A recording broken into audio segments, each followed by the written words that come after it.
Right, hi. So here's my Octavia, Skoda Octavia VRS 2 litre TSI engine, and I'm changing out the water pump. So here's the original water pump. There's the impeller. There's a drive pulley.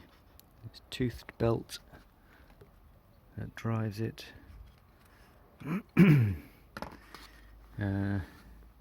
It's leaking from here, and there's still evidence of coolant in this area here. So I think it must have been the seal, the lip seal that seals the rotating shaft. That must have gone. So here's my new one, made by Pierberg. Got it from Autodoc. That plus the belt, it's about 60 quid. Doesn't seem to be of the same quality as the original part. Very grainy finish, but it will have to do. Comes with a new seal and a pack of bolts. So I did a separate video removing that. So where I'm at now is I've got to take the drive belt off. This is the drive belt, and it's held captive on the drive pulley. So on the end of the drive pulley is a flange, stops the belt from sliding off. So to get the belt off, I've got to take the pulley, undo the pulley from the engine.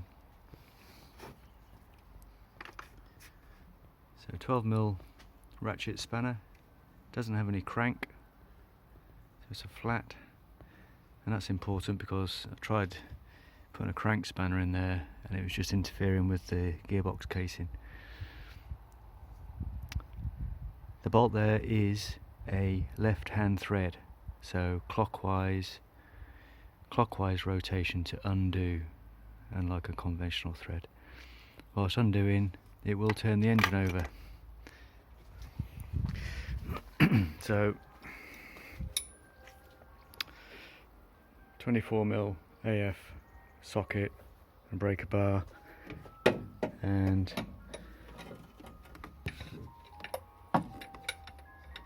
that'll fit into the main pulley on the engine and hold the engine steady whilst undoing the centre bolt on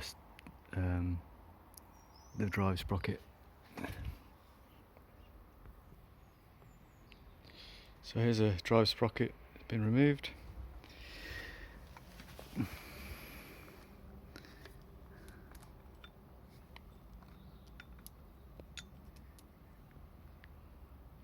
So the drive sprocket drives the belt to drive the pump.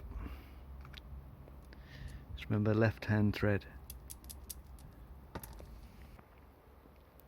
So I'm going to fit this back together, put a dot of thread lock on the threads there. So I've got to assemble it with the belt looped around it. So the sprocket's fitted with the drive belt hooked around. So the hardest, it's quite fiddly to get to, but the hardest part about the job is remembering to spin the bolt anti-clockwise to do it up, because it's a cack-handed thread. I also took off that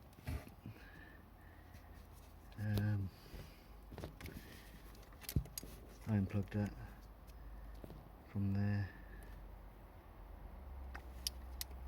because I didn't want to break it and it was in the way. So the view there now, I'm looking at the end of the thermostat housing just here. So that hole is the pump suction. So the impeller sits, butts up against that hole. So I'm just going to make sure that's nice and clean now, and then I'll put the pump up to it and fit it in place. So I've put the gasket into its groove, and I don't want that to dislodge as I'm offering up the pump to the thermostat. So I've applied some O-ring grease to make it slippery. Good old assembly grease.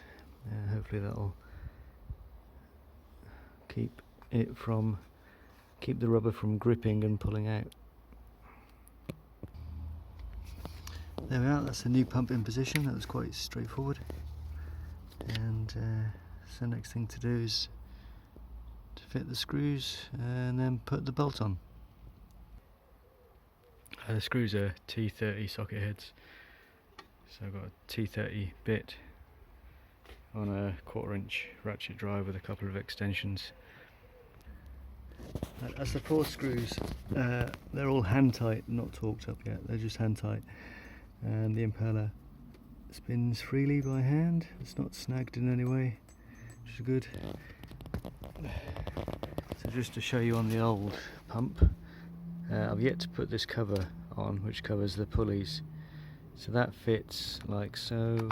So I'll put 1, 2, 3, 4 screws in, and then these 2 I'll have to put on later once I've put the cover in place, after I've fitted the belt. So I'm going to torque up the 4 bolts. The torque setting is 9 Newton meters. So I'm going to start off with 6, go around with 6, and then increase it to 9. So I'm in a position now to put the belt on, so I'm going to walk it on. I'm going to turn the engine over, bar the engine over using this ratchet, and whilst it's rotating I'm going to ease the belt on. It's too tight to slip on, it's really tight, so I've got to walk it on.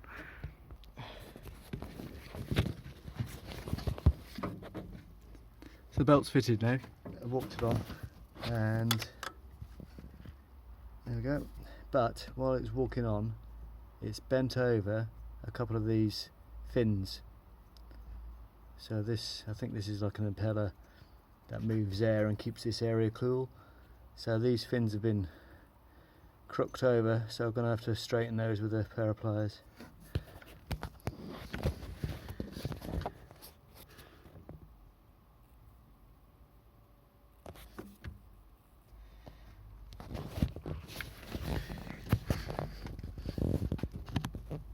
So I easily straightened the fins, that was no problem at all, they just flex back.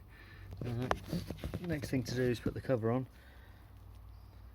and then torque down the 2 screws, and then all the various plugs, sockets, hoses to be refitted back in place. So that's the cover fitted back on and torqued into place, and then I barred the engine over just to make sure that the inside that cover everything could rotate freely and not impinge on the cover. And that's all good. So the rest of the work now is just to put it all back together again. So I'm going to end the video there. So that's the pump all fitted, and yeah, that's it. Okay, thanks, bye bye.